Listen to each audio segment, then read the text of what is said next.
Hello student, मैं हूं मुकेश कुमार चौहान और मेरे YouTube चैनल में आप लोग का स्वागत है। तो आज हम लोग पढ़ने वाले हैं गॉस प्रमेय का अनुप्रयोग, जिसमें हमारा टॉपिक रहेगा आवेश के अनंत समतल चादर के कारण विद्युत क्षेत्र की तीव्रता।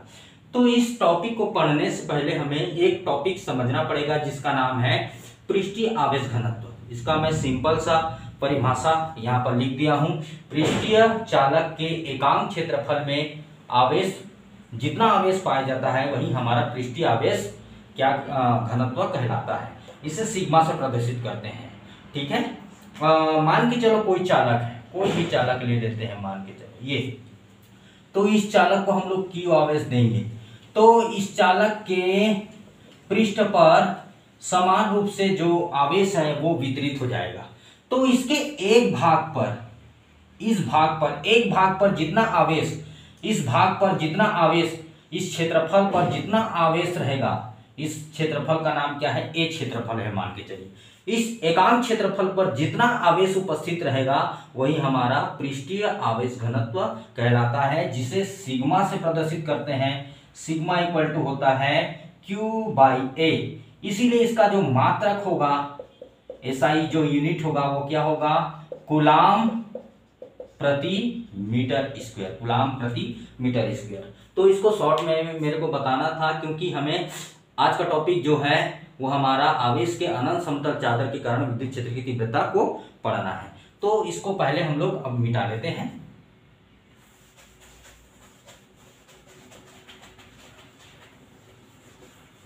तो मिटाने के बाद एक चादर का निर्माण करते हैं, एक चादर का निर्माण कर देते हैं इस प्रकार से।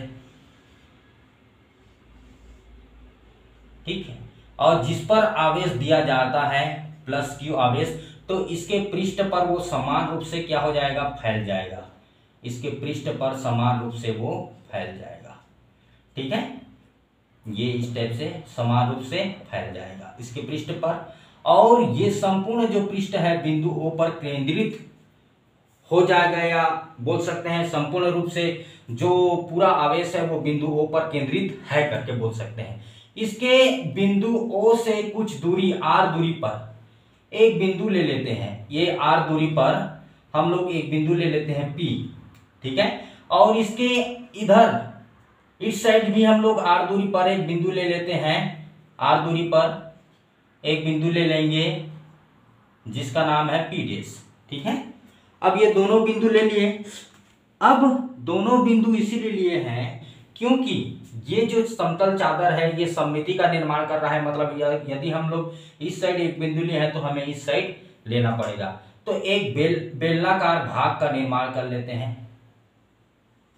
ये बेलनाकार भाग जिसका क्षेत्रफल दोनों तरफ समान रहेगा, ये बेलनाकार भाग का निर्माण कर दिए। इन दोनों को आपस में मिला दिए, ये इस टाइप से रहेगा। देख लीजिएगा थोड़ा चित्र को। अब यहां पर क्या होगा, यहां पर हमें विद्युत क्षेत्र की तीव्रता ज्ञात करनी है, और यहां पर भी विद्युत क्षेत्र की तीव्रता ज्ञात करनी है। तो इसको हमें लिखना पड़ेगा। तो इसको सॉर्ट आउट करके मैं लिख लेता हूं आप लोग को समझाने के लिए। तो माना कि एक समतल चादर को प्लस आवेश देने पर उसके पृष्ठ पर समान रूप से आवेश वितरित होता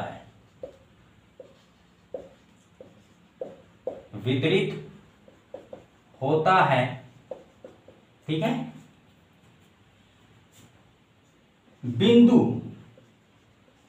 O से R दूरी तक दोनों ओर बिंदु P व P डैश लिया गया है, जहां हमें विद्युत क्षेत्र की तीव्रता ज्ञात करनी है, वगैरह वगैरह आप लोग लिख सकते हैं उसको। अब हम लोग क्या करेंगे, विद्युत क्षेत्र की तीव्रता इसको ज्ञात करनी है। तो यहां पर इस पृष्ठ पर ये जो इसको इस पृष्ठ का नाम क्या देंगे, ये गॉसीय पृष्ठ है। ये कौन सा पृष्ठ हो जाएगा, गॉसीय पृष्ठ। इस गॉसीय पृष्ठ पर यदि हम लोग क्या निकालेंगे, कुल आवेश निकालेंगे, है ना। गॉसीय पृष्ठ पर कुल आवेश निकालेंगे तो कुल आवेश कैसे निकलेगा, कुल आवेश कैसे निकल जाएगा हमारा, Q equal to sigma A. ये कहां से आया है, जैसे कि मैंने पहले बताया था पृष्ठीय आवेश घनत्व का sigma equal to Q by A, तिर्यक गुणा करेंगे तो ये क्या हो जाएगा, Q equal to sigma A. ये पृष्ठीय आवेश घनत्व है, जहां सिग्मा क्या है, पृष्ठीय आवेश घनत्व है। ये देखिए पृष्ठीय आवेश घनत्व है।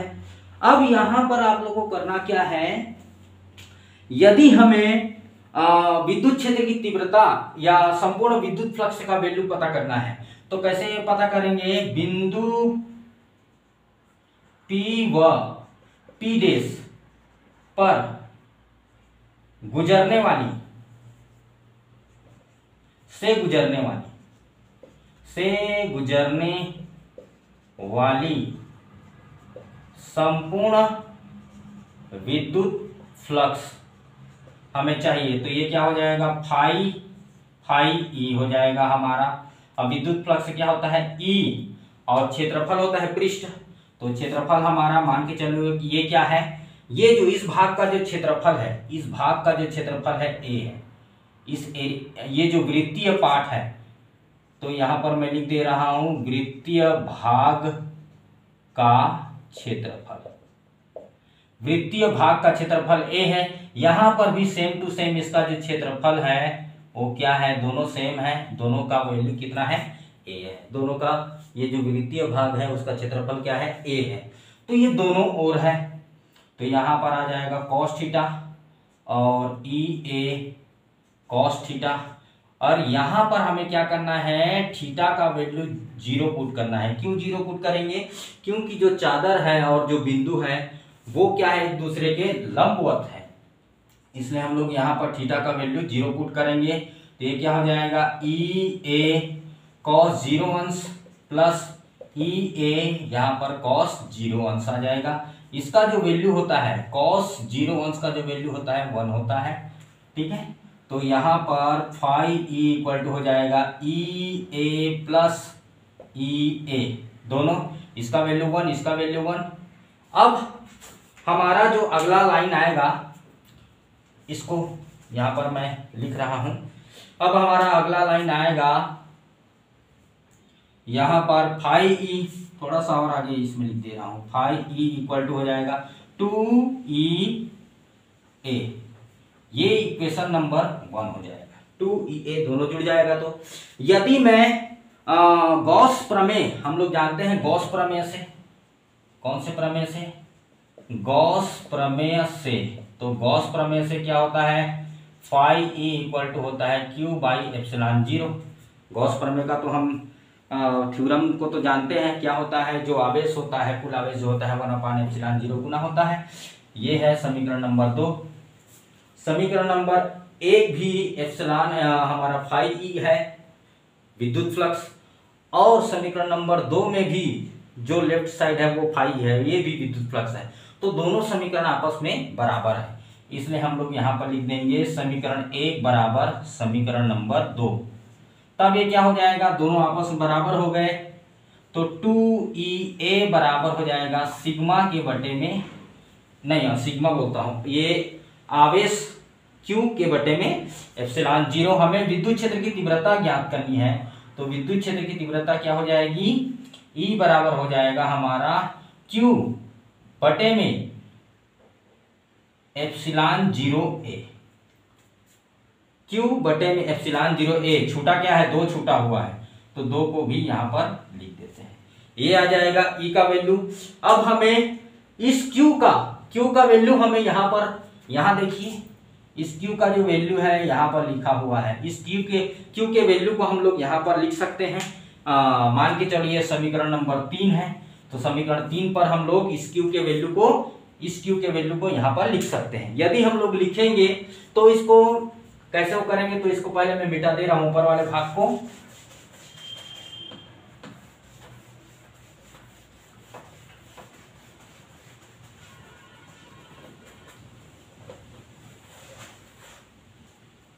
तो ऊपर वाले भाग को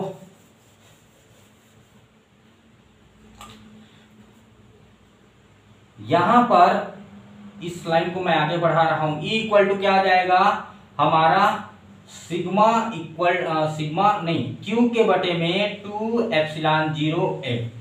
अब जबकि Q का वैल्यू हमें सिग्मा A ज्ञात है, तो E बराबर क्या हो जाएगा हमारा सिग्मा A और बटे में हो जाएगा 2 एप्सिलॉन 0 A।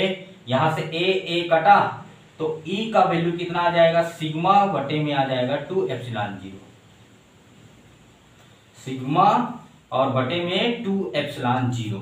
ये जो फार्मूला है ये समीकरण नंबर 4 है, और यही समीकरण नंबर 4 ही हमारा क्या है, आवेश के अनंत समतल चादर के कारण विद्युत क्षेत्र की तीव्रता क्या होती है, E बराबर सिग्मा बटे में 2 एप्सिलॉन 0। तो इसका यूज जो होगा समांतर प्लेट संधारित्र में होगा, इसलिए हम लोग इसको आज निकाल के बताए हैं आप लोग को। तो आप लोग इसको ध्यान से देखिएगा और अच्छे से समझ जाइएगा और जरूर कमेंट करके बताइएगा। तो हमारा ये समीकरण नंबर 4 ही क्या है, आवेश के अनंत समतल चादर के कारण विद्युत क्षेत्र की तीव्रता का व्यंजक है। तो आज के वीडियो में बस इतना ही। आशा है आप लोग को वीडियो अच्छा लगा होगा, तो बिल्कुल आप कमेंट करके बता सकते हैं। Thank you.